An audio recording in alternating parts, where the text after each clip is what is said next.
Hey, Stoney here with another game of Mechabellum. We've seen a lot of crazy strats on this channel, but this is the first time, at least for me, to see how hackers can work with a billion wasps against a giant player. Let's jump in. At the bottom here, we have Time Skipper playing as a cost control specialist, and he is up against Doxun playing as a giant specialist.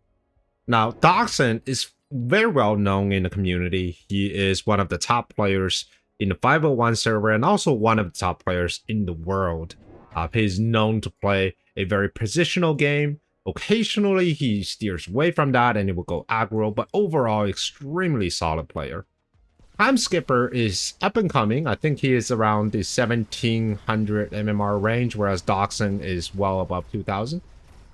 Time Skipper, relatively unknown, but he is definitely up and coming, so I'm very excited to see what the new player brings to the table here.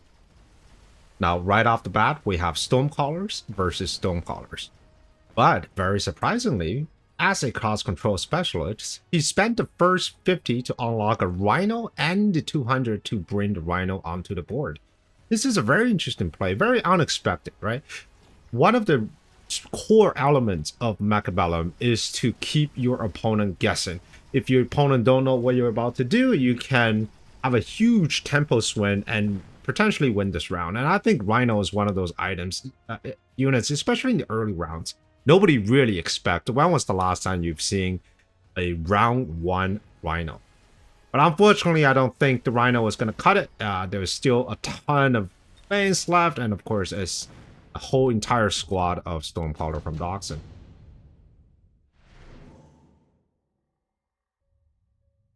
Round 2 unit drop. Looking at the board here,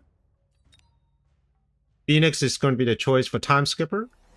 I was going to say Phoenix is probably going to be a great choice for both. I mean, they have very similar type of boards. Both are rocking 2 Stormcallers, 3 squads of Chaff, with the only difference being Doxun has Fangs and Time Skipper has Crawlers. I think the Phoenix is going to augment sort of the sniping capabilities on the side. And also because Phoenix was dropping an air unit, you always have to be a little bit wary of your opponent choosing that particular unit.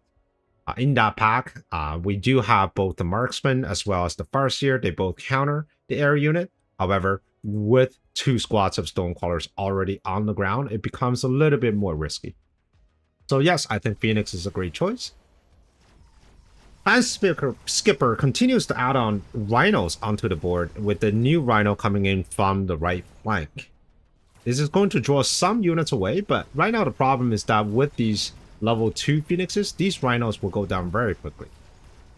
And as Time Skipper, I think what he really needs to do is to figure out a way to have the Phoenixes to snipe the Arclights, allowing the Crawler, which are traditionally stronger than those Fangs at a 1-on-1 fight.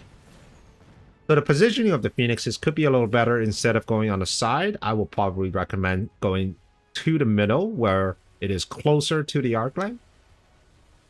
Alright, so it's going to be a tower debuff, and I think Doxun will have this in the bag.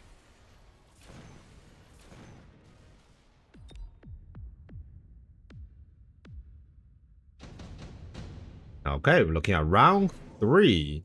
Reinforcement job. Efficient giant manufacturing. So Doxun is a giant spec, which means he is going to benefit greatly because that's what they'll build. Portable shield is picked up by Time Skipper. Maybe a portable shield onto the Rhino. So the Rhino did get 1 tech, which is Whirlwind, and that is going to help clear out Chaff. I'm not sure if Time Skipper will want to stay on the Rhino for too long, because 1, Rhino doesn't really scale well in the later game.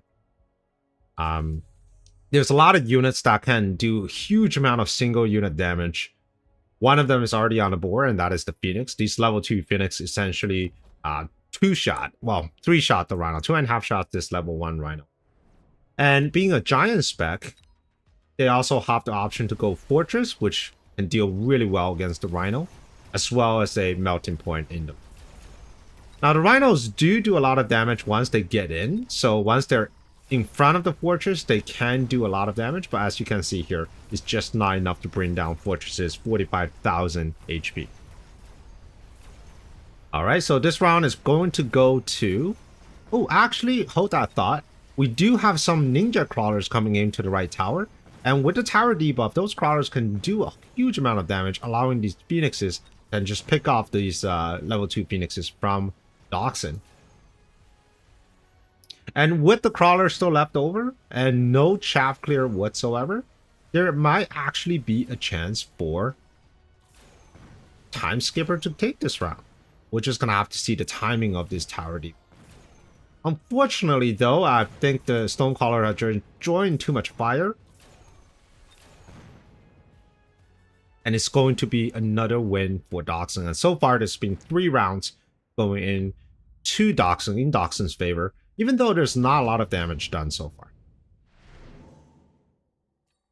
Round 4, we got some interesting cards. Supply Enhancement is definitely something that Doxun can take. Right now, he hasn't taken any type of damage, which means he can really feel safe about taking that card. But instead, he's going to be a battleship, is a mobilized battleship call down for Doxun. And what he's trying to do is he understands that 1, Time Skipper is positioning his units very aggressively. Most of his units are front. And 2, the only anti-air that Time Skipper has are these phoenixes. So having a battleship in the back line will almost guarantee 1 tower capture and also a huge amount of damage done to the backline Stonecallers.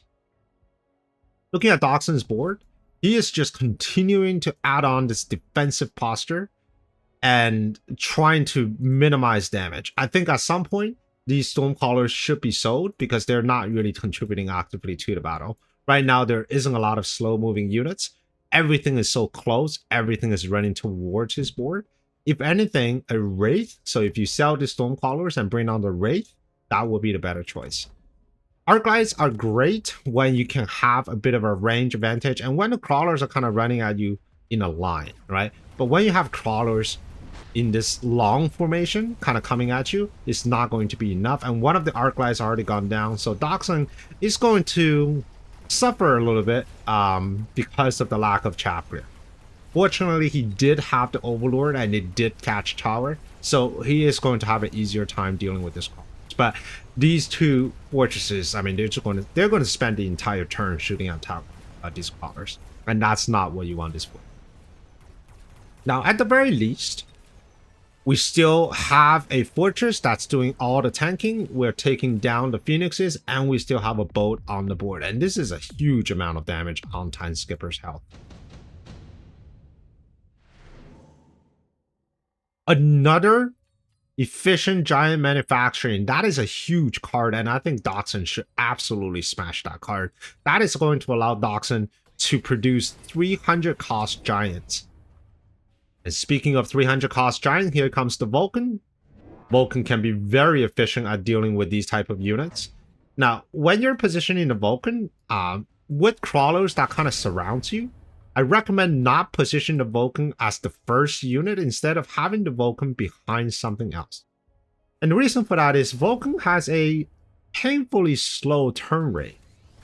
While it has great damage output against small units because of its impressive 15-meter splash, it's just really bad when units are surrounding the Vulcan.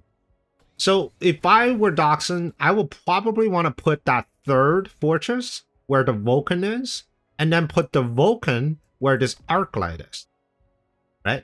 So what will happen is that these crawlers will come in and start running towards the fortress. In fact, all of them will converge towards the fortress, and then the Vulcan would just have a much easier time getting rid of chaff. Now looking at the left-hand side, he is bolstering his defenses. He doesn't want to give Time Skipper any chance to have a comeback.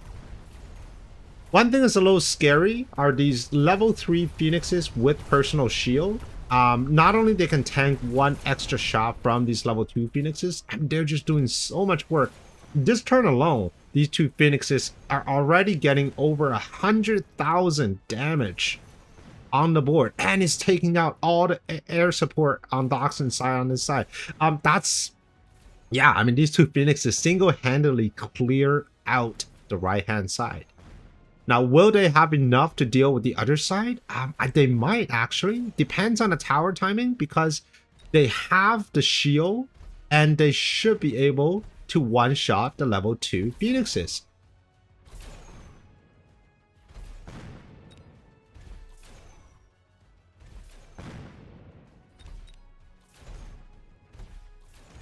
Alright, so we're looking at the Phoenixes desperately trying to take out these fans one by one. Remember though, level 3 Phoenixes are extremely tanky, but it's not enough to take out Doxun in this round, and that brings Time Skipper down to 1200 HP. A little bit scary. Alright, we got unit drop here. We have a marksman pickup by Doxun, and we have a wraith pickup by Time Skipper. This is an interesting setup. I think, if anything, I would prefer Doxun to take the Wraith.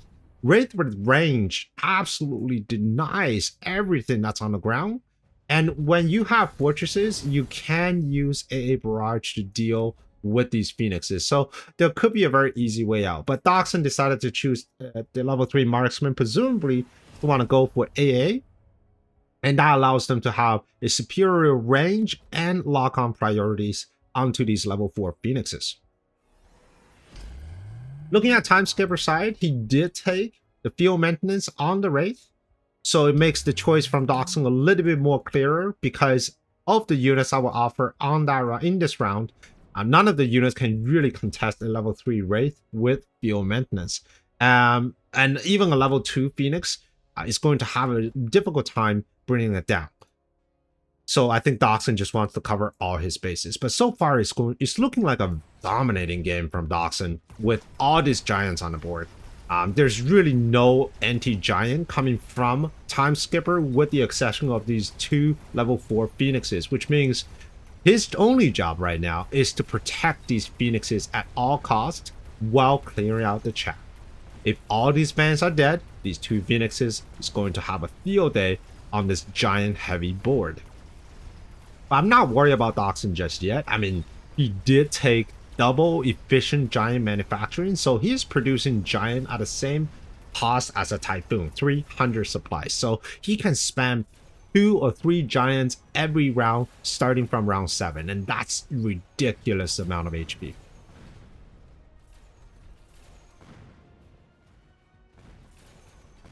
Alright, so Phoenix is again going to work, and I think they're going to go up to level 5 next turn. And this is a super risky type of game, because when you're against a giant player, not only you have to cut through all this HP, you have to be very careful to not die to the giant player, because every one of these, even though now they cost 300 supplies, they will do 400 HP damage, and Time Skipper does not have many 400 HP chunks to take out. Alright, so level 4 Phoenix does not care. It's going to kill every single unit on the board. And this is actually the first win for Time Skipper.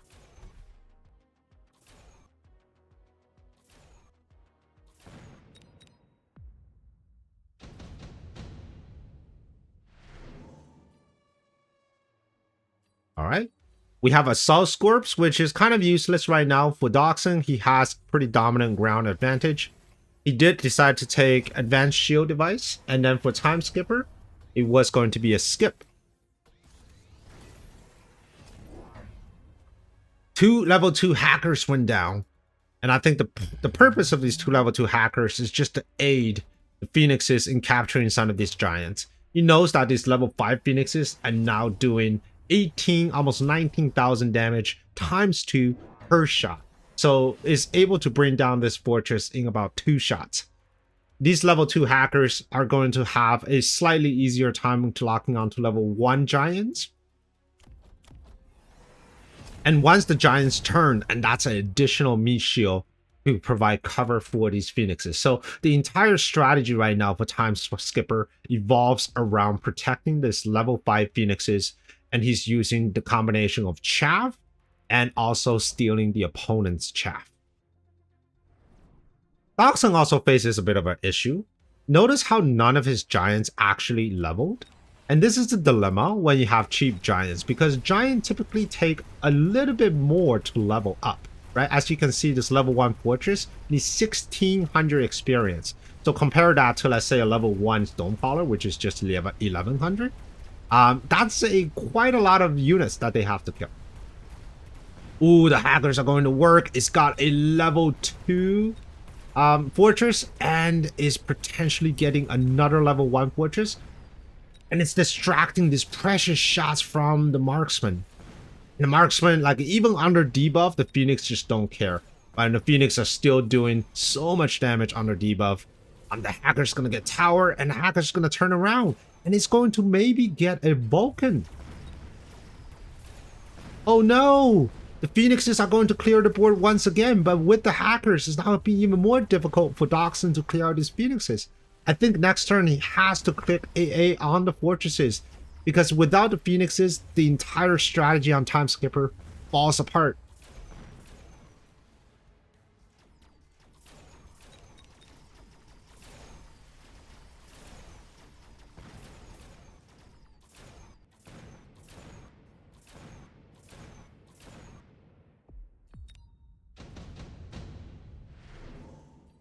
All right, we got a unit drop, and this is an interesting one. So let's take a look at these units.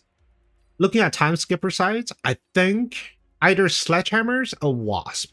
Sledgehammers does provide some sort of defense against the Giants, but Wasp here is probably the best pick because, one, there's very limited anti-air coming in from Doxun, and two, these Wasps, once you get them shield, can tank for days. And it's going to be the same thought process for Doxun. He wants to get these Phoenixes, and the Wasp are the best way to do it. Now, it is going to be shield bubble for the fortresses. I think one of the reasons for that is to prevent these hackers from getting through these fortresses a little too soon. But how much will these shield bubbles work, right? Right now, they are 40,000 per shield, and that is one shot from these level 6 Phoenixes. So, not too useful. Time Skipper pick up the second upgrade for the hackers, and is deciding to put all the Wasps in a clump. That's a very interesting decision considering you're walking into fortresses that have AA.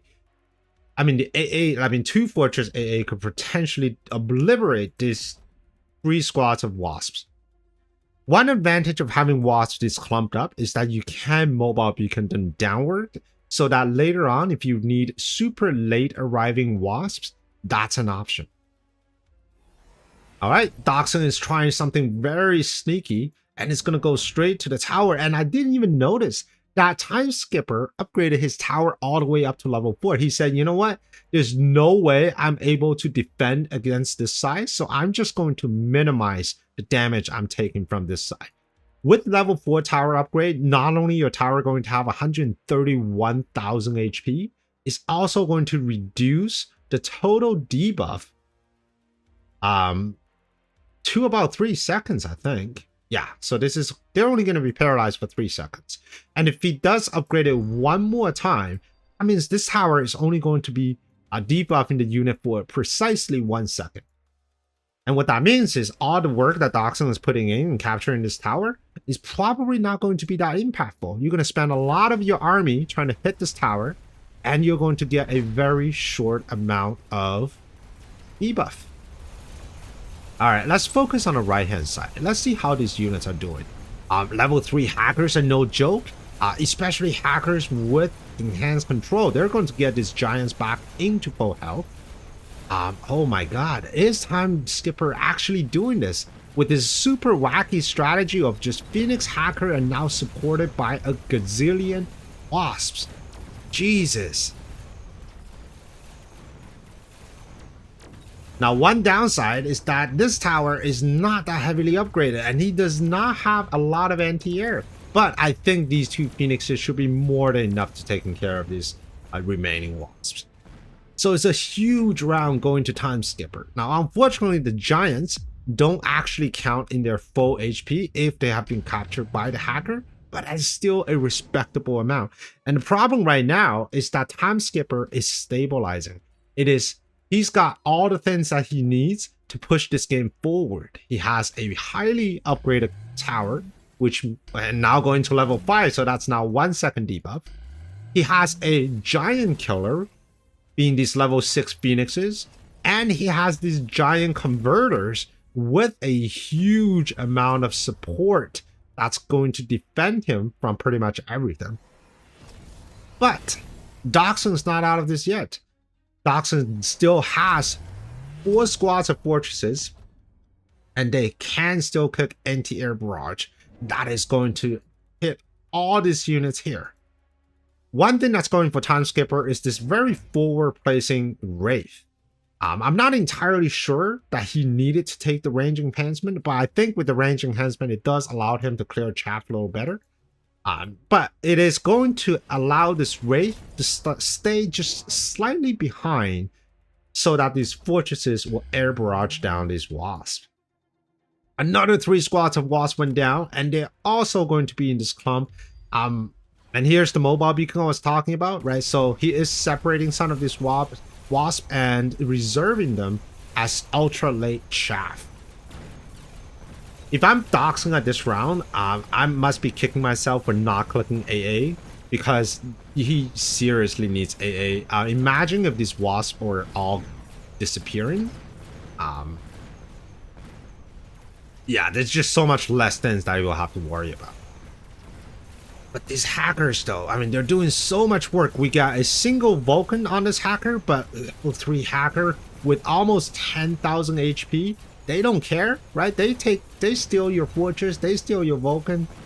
No problem at all. And now we have this incredibly entertaining and unexpected board with Time Skipper actually outnumbers Doxun in terms of giants.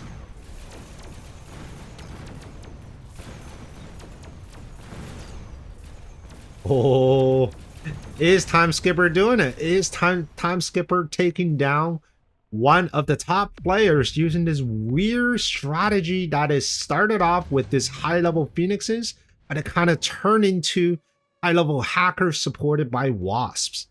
Laser Sight, I think, is a must-pick for Time Skipper, whether you're putting it on a Phoenix, not the Phoenix, or a hacker, or maybe another Wraith just for late arriving chaff clear. I'm not sure, but chances are it's probably going to go on this hacker right here.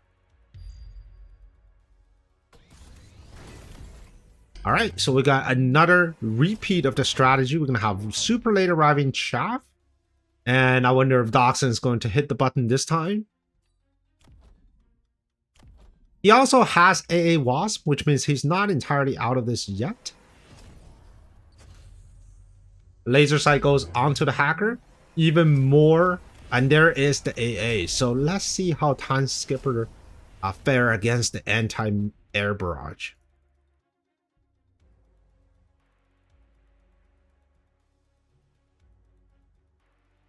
All right, this is an extremely tense moment.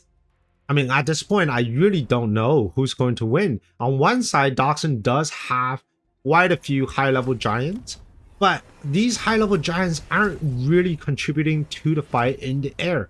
There is, unfortunately, not a single giant that really specializes in anti-air, except maybe these fortresses. But even then, these are more of a supplemental technology rather than a carrying technology. All right, AA doing work. We already have a huge number of Wasps going down with the first volley, and here comes the second volley. With these ones coming out, oh, there goes the entire Wasp squad. And now we have super late arriving Wasps. And what's this? Hackers got a multi-control. Oh my god, what a chat. Time Skippers was saying, okay, I have really high-level hackers now, and they're doing really well against the single unit, but I think I can do better because of how high level I am. I'm going to get even more fortresses and more Vulcans at the same time. That is going to allow my hacker to level even faster. Looking at the board here, I think Doxun suffers from a huge unit inefficiency here. most of his units aren't really doing well against Time Skipper's army, which is consists of primarily chaff and primarily air. Whereas Doxun's units are primarily ground heavy.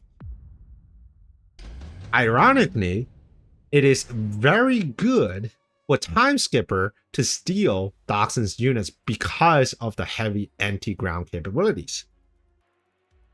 Improved fire control system is picked up. I wonder if Time Skipper is going to drop another hacker and putting this item on it. I mean, I really can't see what other units is going to get that improved fire control system. And it's certainly not going to be one of these Wasps, right? I mean, maybe. I mean, these are level 5 Wasps and they're huge. All right, this could be the final round here. And if Doxun doesn't hold here, this would be a huge upset. Not only did Doxun have huge tempo advantage in the first 5 rounds, he also had the opportunity to stop these Wasps very early on, but he missed 2 rounds of opportunity to click the anti-air barrage, and that's really allowing Time Skipper to come out ahead. So we have 2 hackers coming down for Doxun. They didn't even bother to get range. 3 hackers coming down for Doxun. It's going to be some spicy giant stealing actions going on.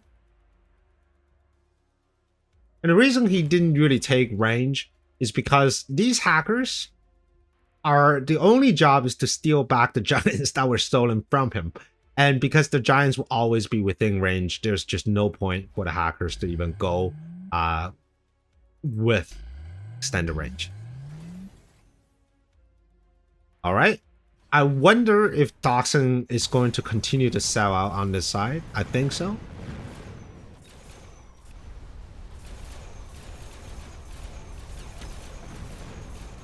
So much chaff coming in from Time Skipper. So many fans too, right? Everything is just kind of choking up in the front. Ooh, oh, that's a huge barrage. We have multiple units going down, but we got giants.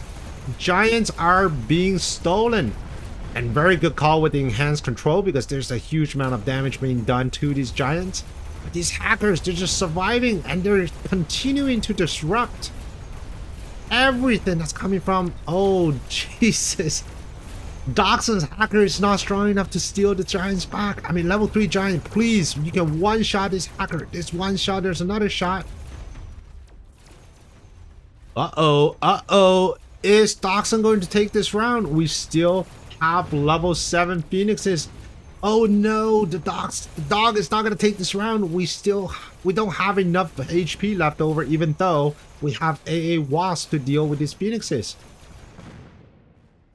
Okay, well, it's getting better, which means Doxun's strategy is working with those level 2 hackers, but he just needs a little bit more. And this level 5 Wraith is just standing strong. Somebody needs to get EM and disable it pronto. Ooh. I wonder if it makes sense for these marksmen just to get EM. Because not only is going to disable the Wraith for a little bit, it can also disable the triple tech on these hackers. The sad thing about these hackers is that once you get rid of their range, they have to start the hacking all over again. Alright, so it's going to be triple Sandworm here for Doxun in the presumably the final round. I'm not entirely sure what the purpose of the Sandworm is. I think what he's trying to do is to get Sandstorm and disrupt the hacking. But if you're going to do Sandstorm, you gotta put the Sandworms all the way in the back. Because the Sandstorm also reduces the range of your AA barrage by half. So if you have them at the front and if you pop them right away, these forts would never be able to aim at this Wasp with their AA. So I hope Doxun is channeling my thoughts here and putting the Sandworms in the back. Looking at Time Skipper's side, he decided to add 3 squads of level 2 Scorpions. I think the reason for that is he needed to pop those shields as quickly as he can. Right now, there's not enough damage output, and these level 8 Phoenixes, excuse me, they are only popping 1 bubble at a time. So they're definitely not able to spread around its damage. So these 3 Scorpions are going to take on that. Very important task. Alright, Sandworm at the front. Sandworm is distracting the hackers. No Sandstorm just yet. But this is an overwhelming line of fortresses. Yes, some of them are being stolen. And of course, these fans and Wasp continues to be a very, very annoying chap line. Oh, the hacker actually got one of Doxun's hackers. Oh no! Oh no! Doxun is out of this game. He's got Time Skipper still has a huge number of Wasps left over, and these are level 6 Wasp. We have level 6 Wraith, and there's no way, even if everything dies on Time Skipper's side, this Wraith alone is going to bring him the victory with Doxun all the way down to just 250 HP. Wow, what a fantastic game from Time Skipper, able to adapt his strategy from a single squad of Phoenix starting on round 2 and turn this into a huge play against one of the top players in Mechabellum. Very well done. All right, thank you very much for watching this game. And if you're interested and have time for another one, here's another one for you. And I'll see you on the next one. Prepare your tactics. Mechabellum's calling. Deploy your fortress. The battlefield's alive with swarms.